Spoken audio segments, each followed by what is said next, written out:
The competition for talent is as tough as it's ever been. It's critical for today's leaders to find talent in places they may have historically overlooked. On this episode, the president and CEO of the Society for Human Resource Management on how to discover the talent you want and need. This is Coaching for Leaders, episode 544. Produced by Innovate Learning, maximizing human potential. Greetings to you from Orange County, California. This is Coaching for Leaders, and I'm your host, Dave Stachowiak. Leaders aren't born, they're made. And this weekly show helps you discover leadership wisdom through insightful conversations. So much about leadership is about talent. It's not just the talent we have, of course. More importantly, it's the talent that we bring into our organizations, the talent that we develop. And never in history has there been a more challenging time of really finding great talent. Today, we're going to be making the invitation for all of us to do a better job at finding talent, and especially finding talent in the places that are traditionally overlooked. I'm so glad to welcome today's guest, Johnny Taylor Jr. He is the president and CEO of SHRM, the Society for Human Resource Management. With more than 300,000 members in 165 countries, SHRM is the largest HR professional organization in the world, impacting the lives of 115 million workers and families every day. Johnny is a sought-after voice on all matters affecting work, workers, and the workplace. He's frequently asked to testify before Congress on critical workplace issues, and authors a weekly column, Ask HR, in USA Today. His career spans more than 20 years as a lawyer, human resources executive, and CEO in both the not-for-profit and for-profit space. His most recent prior leadership role was as president and CEO of the Thurgood Marshall College Fund. He was appointed chairman of the President's Advisory Board on Historically Black Colleges and Universities, and served as a member of the White House American Workforce Policy Advisory Board during the Trump administration. He's the author of the new book, Reset, A Leader's Guide to Work in an Age of Upheaval. Johnny, such a pleasure to meet you, and thank you so much for this work. Well, thank you for having me. I'm so honored to spend this afternoon with you.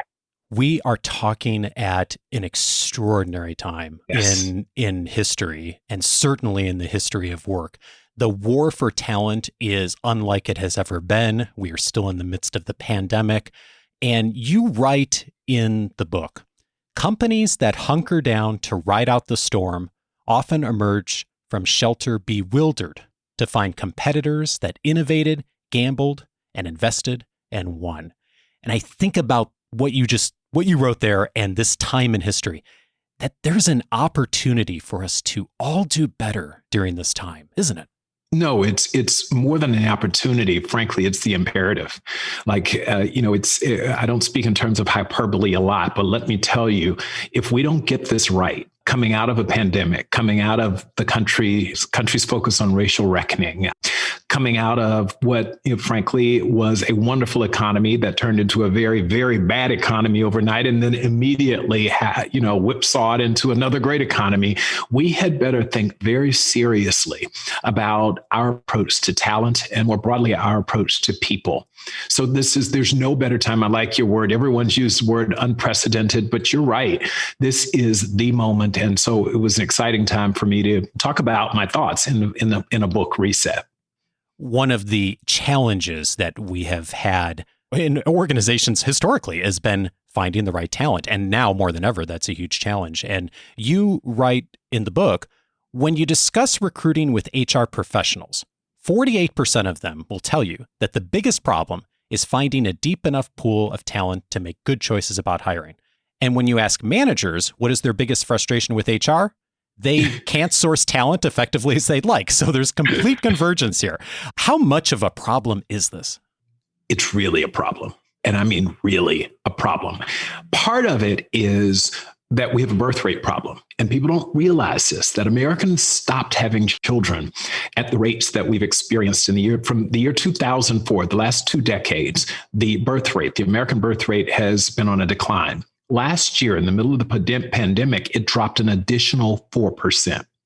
So this issue of finding enough people, just start baseline, enough people is real. This is not, being overly dramatic, but finding enough people with the right skills, and not just the technical skills, but who are culturally aligned with your organization, has made this the toughest time in history. We've just never been in a situation. Just yesterday, I read for the first time, the economy is 10.1 million open jobs. If you don't think that makes it a hell of a time for people managers and business operators who need people, and HR who are tasked with finding those people, it's the toughest we've ever seen. You have a phrase that you say a lot and you repeat it in the book. And the phrase is, do good and do good. That's right. Tell me what that means. Well, so aside from the people who are listening who are grammatically offended by what I just said, because I know it's do well, but it means that you can do good. That means organizations, businesses can really do well financially, but they also can do good and do the right things and do what's good for society. Those two absolutely can coexist and must. And so we're at this unique moment right now where making the decision to look for talent, diverse talent in places that we've never looked for it before, is not only doing good, that is bringing people, labor participation rates up and bringing people off the sidelines, but it's also good for business. And to your point, there's never been a time when we have been more aligned on the importance of doing good by people, our communities, and our society, and doing good for business. You use the word imperative at the very beginning of this conversation. And I think about what you just said in that word. Even if you are not a person that historically has thought about underserved populations, overlooked populations, there's really an imperative as a business leader, as an organizational leader, to do right by your organization, because if you don't, you're not, even if I take the extreme cynical view on this, if you don't do that, you're not going to perform in this economy. Worse yet, and I this is a strong word, but it's just dumb. It's dumb. It's dumb. In the past, it was more of a moral imperative. Give people opportunities who may not have had opportunities in the past. And that's important. And that moral imperative is as important today as it was in the past. But now it really is a business imperative. Why would you, if there are 10.1 million open jobs, when there's a resignation tsunami, when there's a war for talent, how could you? I'm a lawyer initially by training. I'm a reforming lawyer. But we understood what malpractice was, right? The idea that you just didn't do your job professionally. Well, we're at this point now that if you're an HR or you're a hiring manager and you are not willing to look at people who you've traditionally not looked at or overlooked them, it's dumb. And it amounts to professional malpractice. Your organization doesn't have the luxury of selecting people out who might be able to help the organization achieve its goals. So not only is there a moral imperative, but there's a business imperative. And anyone who doesn't subscribe to this is failing their organizations. I'm so glad you said that. And there's so many opportunities for us. And whenever I hear that the organization is not finding the right talent, it's always interesting as we dive in that conversation of folks in our community that often they really haven't looked in a lot of the places that they would find non-traditional talent in populations that are overlooked. And I want to look at a few of them, because even though I know that many in our audience have thought about some of these populations before, the amount of organizations that have really made movement is still too small. And the statistics on this are really incredible. One population is older workers. And yes, one of the statistics that you cite in the book is that in this decade, the 65 to 74 age population and the 75 and older age groups are projected to have growth rates in the workplace of 55% and 86%, respectively. That's a huge opportunity for organizations, isn't it? So when we talk about older workers today, I laugh when people think of that. They're like, well, yeah, I could hire them for, security guards or Walmart greeters, things that, just kind of exist. They kind of are there because you need a body there. The world is very different now. Aside from the fact that we don't have the luxury of having such biases in our minds, we have older workers who can actually contribute and who want to contribute. And so just this entire shift of how we think about older workers. Listen, we now know that you can't openly discriminate against people who, on the basis of their race, their national origin, their gender. We'd never do that anymore. But we say things now when it comes to older workers that are as offensive, and we don't even hear it. So the other day I was talking to someone who said, yeah, I'm looking for young, bright, energetic new hires. And I'm like, oh, so you're not looking for someone who's not young. And so you don't even hear yourself. We don't hear ourselves. We go and we say we're going to do college campus recruiting. Well, yeah, arguably a 50-year-old could be on campus, but not likely. So all of these things that we've done in the past, we're not even aware of. And so that's why it requires intentionality when it comes to discussion around older workers. We've got to overcome our own unconscious and in some cases outright conscious biases about older workers. It's bigger now than just the Walmart greeter job, right? We need to bring them in. And this is a workforce that we need. I talked about it earlier. We are at an all-time low in terms of labor participation rates. We need people to come off of the sidelines to come into the workforce. And a lot of them are over 40. And by the way, any of you who are listening, if you're over 40, the EEOC says you're old. And it's not just a technical legal definition, Dave. Let me tell you what's happening is we know that as you get older, particularly as a woman, the opportunities for you to get jobs are closing by the day. And we can all do something about it. We must do something about it. It's a classic example of doing good and doing good. And just to underscore the point you just made, you cite in the book a report from the Urban Institute and ProPublica saying more than half of older U.S. workers say they've been pushed out of long-term jobs before they chose to retire. Half. That's an incredible number. Well, and worse yet, so pushed out of jobs. What about the significant number who won't ever get a chance? Because we say, for example, in position descriptions, 5 to 7 years experience. What you're saying, though, is if you're sitting there with 15 years experience, I'm not interested in you. You won't explicitly say that, but the implication is clear. I'm looking for this because this is all I want to pay for. This is the only group that I think can continue to learn and be innovative. There are so many. We need to unpack a lot of how we think about recruiting talent, including older talent. One of the other groups that you highlight is workers with disabilities who are able and willing to work. And I think a lot of organizations espouse a desire to really bring in talent that's part that identifies in this group. And yet also, I think many employers think, wow, that's going to be more work. It's going to be more time, more investment. And I love the study you cite from Accenture that says companies that made efforts to hire those with disabilities performed better and saw on average 23% higher revenue. Amazing. Well, particularly if they do so, not from a point of pity, because that's been historically the approach. Well, gosh, I feel very badly for this person, so let's give them a job, not particularly impactful, but a job, and let's, I've decided for them what they're capable of doing. I frankly even have stopped talking about someone having a disability or people being, part of the disabled community, and I talk about they're differently abled. And words matter. So the phrase of it's not a disability, it's you're differently abled is really important, right?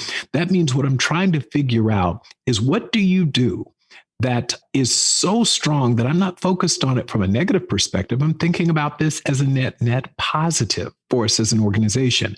And we know that, members of the disability community, those who are differently abled, absolutely are going to retain better. And that's a big deal. You can get people in the door, but can you keep them?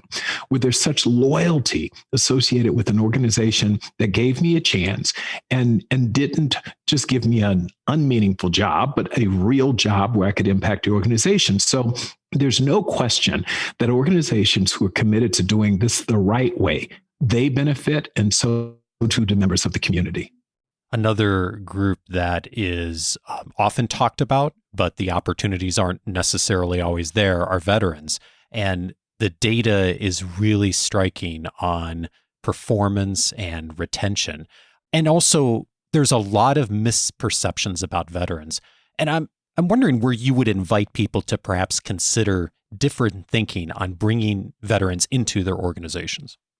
So there's a problem on both sides, the supply and demand side of the veteran challenge. And so I'm going to talk about it because rarely is it just one side. Employers aren't all wrong. Hiring managers aren't all wrong. And those who are seeking employment, in this case, veterans, aren't all right. So this is something I'd like us to really think about. First of all, from the perspective of not hiring, think about how angry one must be if they've foregone, college and hanging out with their friends and early teenage stuff to go serve our country. And many of them do it for 4, 8, 12 years. And then they decide, after serving this country valiantly, that they want to transition into the civilian workforce, and they are constantly shut down. That's what happens every day to America's veterans. It's such a slap in the face. And so many of them come in, I've interviewed them, they come into the interview prepared for the rejection because they've experienced it so much. Many of them come in ill-equipped on their side to talk about how their skills translate into a non-military workforce, and so you have a real problem. What I think we as employers have to do is be conscious of the fact that the folks are coming, often having been rejected. And so make them know that we actually want them. We have to be inclusive and make them feel like they belong. We also have to understand their language, work to understand that, a lot of what we talk about, those of us who've been in the civilian workforce, all the way we talk, the words we use to describe what we do. I was joking the other day, I had someone come in an interview and he constantly referred to me as sir and Mr. And I was tickled because it was so different than anyone else that I'd interviewed that day. And it was charming, but it was different. And I heard it differently. And I was like, I have to be very honest. And I'm SHRM CEO, right? I'm supposed to be quite evolved on this. I was like, gosh, he's pretty uptight. So I let that bias of mine come through the interview, and I had to reject it and say, this is what he's been trained to do. And frankly, that level of respect would really do our organization better, not worse. So there's this opportunity for both sides, the employer community, as well as those veteran community, to start talking with each other and making sure that we commit to giving people who volunteered service to our country a chance. This is a mindset shift. Totally. And this actually leads right into something I want to ask you about. There's many organizations that have set metrics on diversity goals, and they've even gone as far as setting up bonus structures, incentivizing leaders, line managers, HR folks to bring in talent. Obviously, it's well-intended, but I know you land in a really different place on this, reading the book and and where SHRM thinks about this, right? Well, if you didn't hear it, I said, This is fairly controversial in some circles, but SHRM has been asked to opine about this. I really struggle with the idea of motivating, incenting, paying people to do the right thing. And again, it's not just the moral right thing, but the business right thing, the imperative. And what do I mean by that? I know it's well intended, but at the end of the day, if diversity, equity, and inclusion is a cultural truth, it's a cultural mandate, it's the way we operate, then diversity, equity, inclusion is not just a program, it's not just a day or a dinner or an initiative. It is the way we operate. It's a part of how we do business. And therefore, it's table stakes in my mind. We should not have to pay someone to do their job, a bonus, I should say, someone to do their job. You pay them to do their job, and their job includes being receptive to and opening the aperture through which we see talent. And the only way you can get your executives to hire, consider, and then hire diverse talent is if you bonus them, then you have a cultural problem. It's a problem. It's like, think about it, saying, well, I'm going to bonus you to tell me the truth. What? No, as an organization, we've said integrity, transparency are our norms. It's the way we operate. And if I've got to bonus you to do it, then that means you're not the right employee. I feel very strongly that organizations who are doing this, again, with all of the right intent, are bonusing people to do it. What happens when you don't pay the bonus out? What happens? I mean, in other words, are people only going to do this because they're being specifically bonused? We should aspire to be, and where we must be, by the way, if we're going to commit to culturally embedded diversity and not programmatic and initiative-based diversity, is we've got to say, no, you're either going to do it or you won't work here, period. We can't afford for you to overlook diverse populations. I just told you, we have a people shortage, period. I think my favorite line in the book is a interaction that you had with your daughter. Yeah. And you write, it's like this interaction I had with my daughter the other day. I asked her to take out the garbage, and her response was, "Are you going to pay me an allowance?" and your response was, "No, I'm not. You're going to eat tonight." And I thought about that, and I was laughing reading that because I was thinking that's exactly the way it works in our house. Our kids get an allowance, and they have responsibilities that they need to do every day, and the two are completely separate.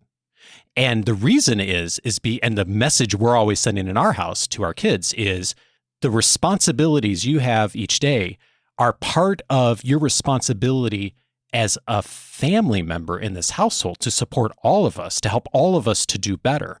And whether it's cleaning the dishes or watering the plants or whatever.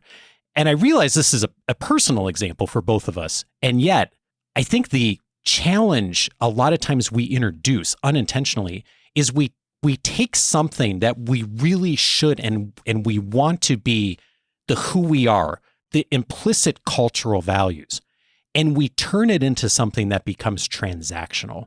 And it takes out the good intentions that are there, even the people who want to move on it. All of a sudden it turns into a transactional conversation.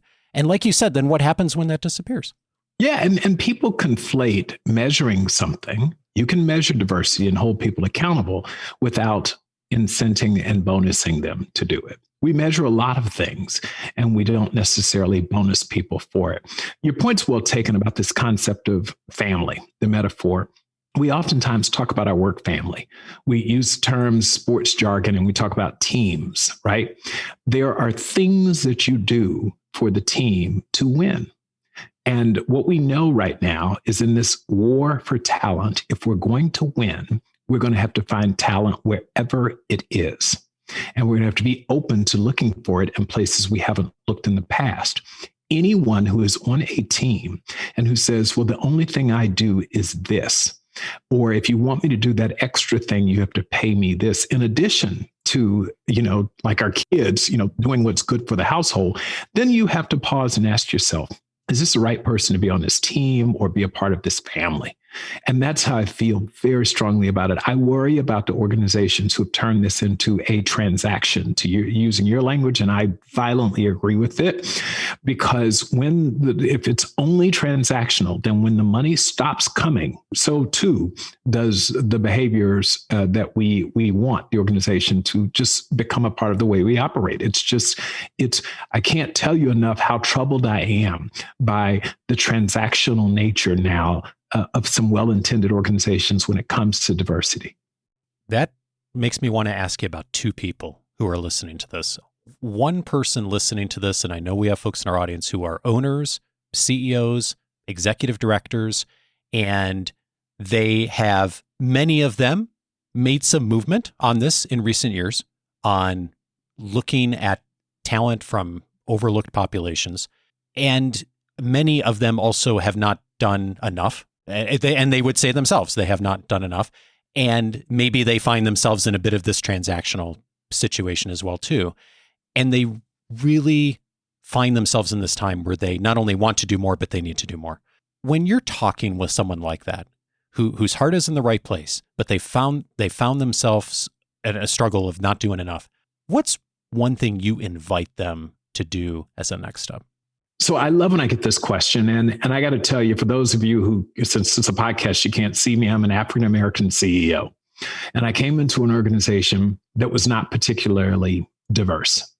And the number one thing I can tell you to do is I brought my executive team together and I said, listen, we will be more diverse. I'm not here to tell you how many people to hire. I'm not even here to tell you how to do it. But our members, the society thinks we're better off when we truly have a diverse workforce, and therefore we're going to be. That's it. That's an expectation. Now, if you need assistance in how to achieve this, then you have a wonderful HR function and we'll help you achieve the diversity. And if that manifests itself in having diverse panels, recruiting from schools that we normally don't recruit from, revisiting whether or not one needs a degree or not, whatever you need to do, go to the HR department and they will assist you. But it is an expectation, if you're going to be on this team, that we be more diverse. This is not a program. I'm not going to do anything special for you. This is what you're going to do. And it was amazing how the employees hearing, and it wasn't soft and feel good. It was, if we had any other business challenge, and finding talent is the business challenge of our day, then we would tackle it. And so you're going to tackle this. I love it. And the thing that strikes me about what you just said is you said it clearly and out loud. And the value and the vision comes from the top leader, the tactical things, other people in the organization. If you set that value and that vision, other people will execute on it, but people are not likely to move on it very substantially if the top person isn't behind it and not behind it vocally.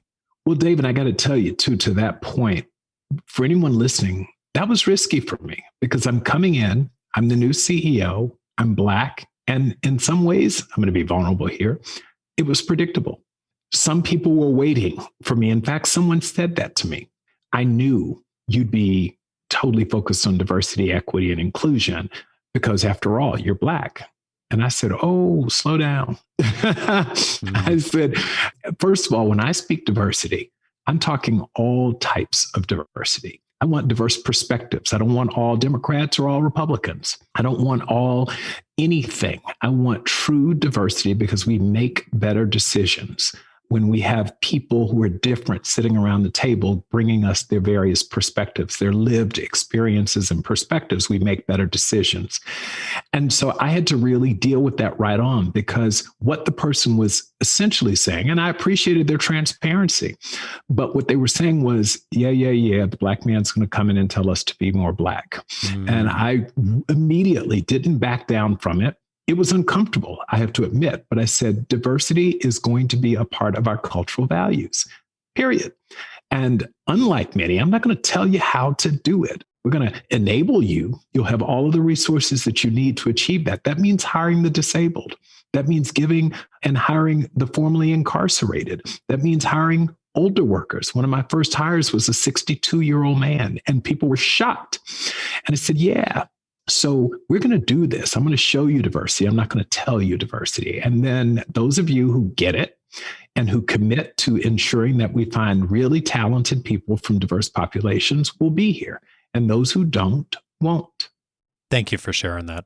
I mentioned there were two people I wanted to ask you about.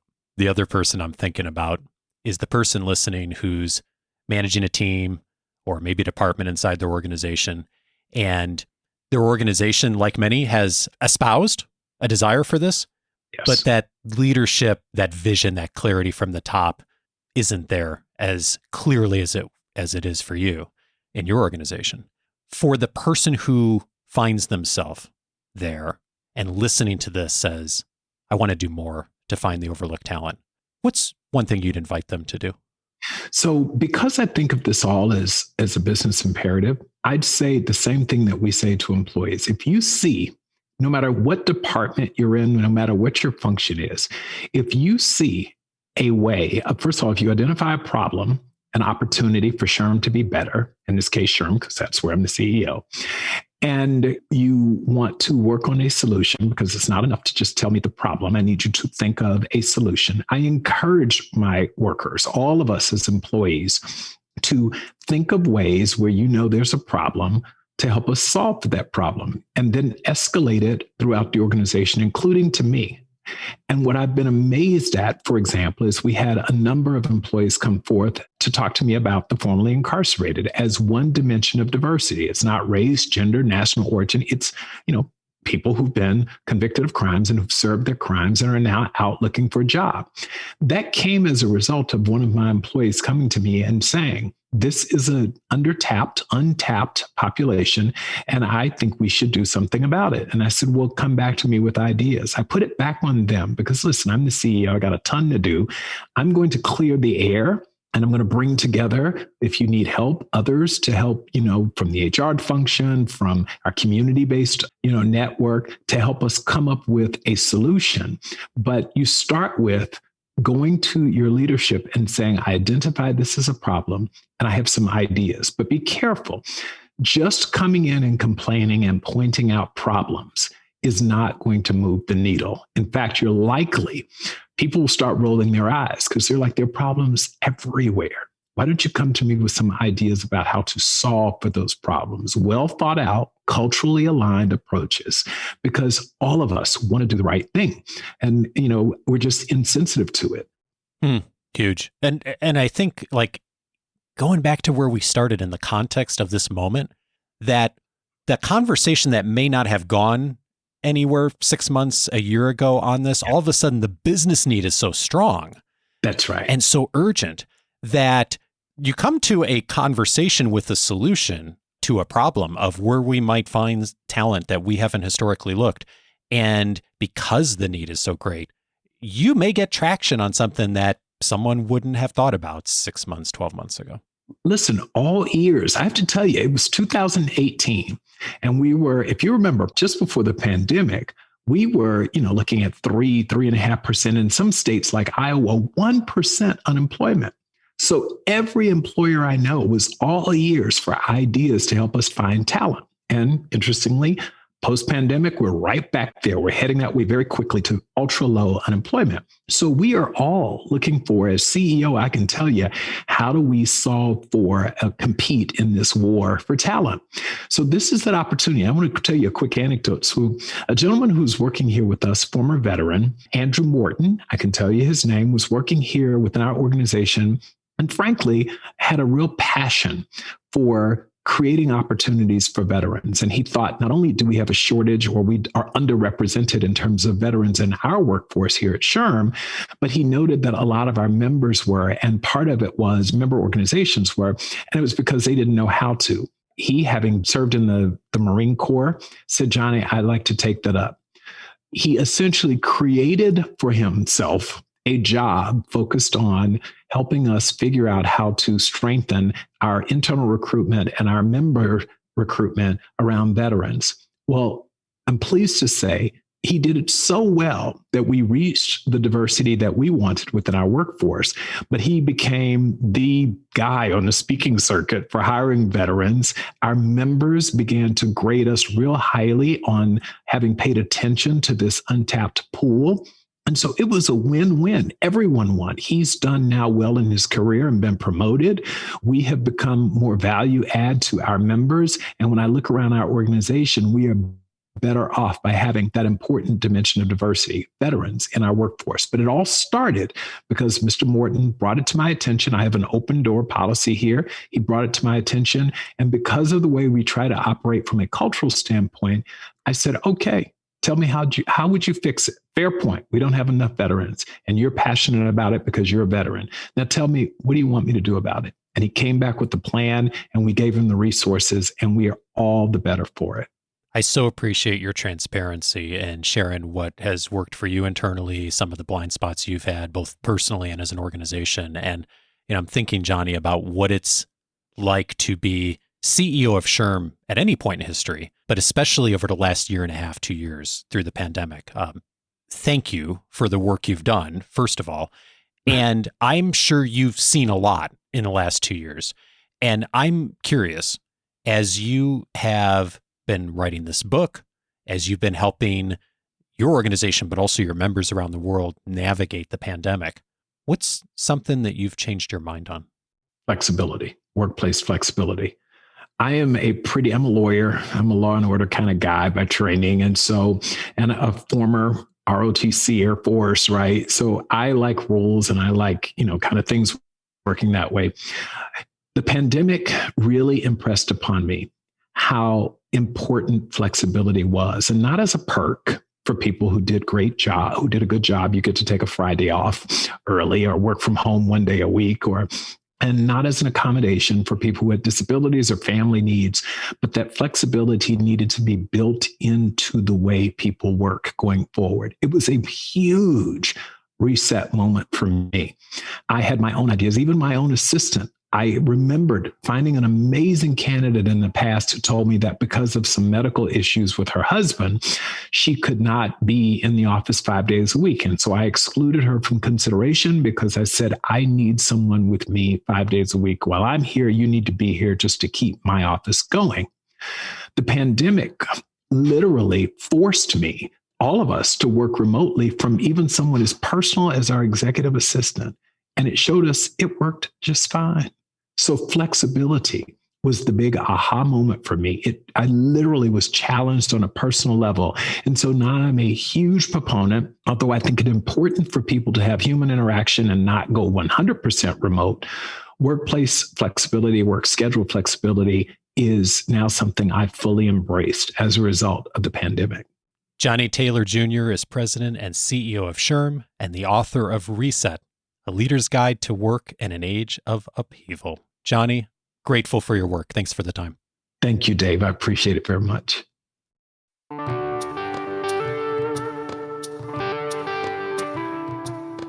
If this conversation has you inspired to take action, several related episodes I'd recommend for you. One of them is episode 301, How to Get the Ideal Team Player. Patrick Lencioni was my guest on that episode, and we talked about the 3 key principles and values that he highlights in his book of the same name, and how we can do better as leaders and organizations to surface the awareness of talent as we're going through the recruiting and hiring process. So many practical things that you can do as a leader and as an organization to do that. Episode 301, a resource for many of those. Speaking of overlooked talent, one of the biggest pools of talent that's overlooked entirely by most organizations and industries are the formerly incarcerated. On episode 447, we made the invitation to hire the formerly incarcerated. Shelley Winner told us her story and also some of the data and statistics that are now coming out of the organizations who are beginning to look to this population for talent and have had some incredible successes, wonderful stories, data that are coming out of that. If you've never considered that population, an opportunity now for you to begin to look to the formerly incarcerated as a pool of talent. How to begin that on episode 447. And then finally, I'd recommend episode 506. If you've been listening for a while, you may recall last year, I had Julia Taylor Kennedy on the show. She's from Coquille and talked about some of the research they've looked at on who in the workplace right now doesn't feel like they have belonging. And one of those key populations, unfortunately, is women of color. On episode 506, Minda Hartz was my guest, the best-selling author of the book, The Memo, making the invitation to us on some of the key things we can do to better support women of color in the workplace. So many of us, so many organizations can do a better job. Episode 506 is your invitation to start. And Minda has 2 books coming out in the next year that are going to further that conversation. She'll be back on the show in a few months, continuing to help us all to move forward. Episode 506, How to Support Women of Color. All of those episodes you can find on the coachingforleaders.com website. There's an entire section of the website that's devoted to recruiting and hiring. Tons of episodes there in addition to these. If you are thinking about that a lot right now, as many organizations are, that's a wonderful place to begin on some of the key tactics that you can begin to put into practice that will help you and your organization and also to help grow talent. If you'll set up your free membership at coachingforleaders.com, that's a wonderful place to begin to be able to search the entire library since 2011 by topic, and that way you can really find what's most useful to you right now. In addition to be able to search the entire library by topic, you also get access to all of the free audio courses on the website, all of my database of resources and materials that I found over the years that I think would be helpful to you, the member casts, my interview notes, including my conversation today with Johnny, and of course, the weekly leadership guide that comes to your inbox once a week with details of the episode notes, plus all of the resources I've been finding for you throughout the week that I think will be helpful to you in your leadership development. Coachingforleaders.com for all of that. Just go to the main page there, set up your free membership, and you'll be off and running with us and continuing the conversation each week. Next week, we'll be back on Monday for our next conversation on leadership. Have a wonderful week and see you back Monday.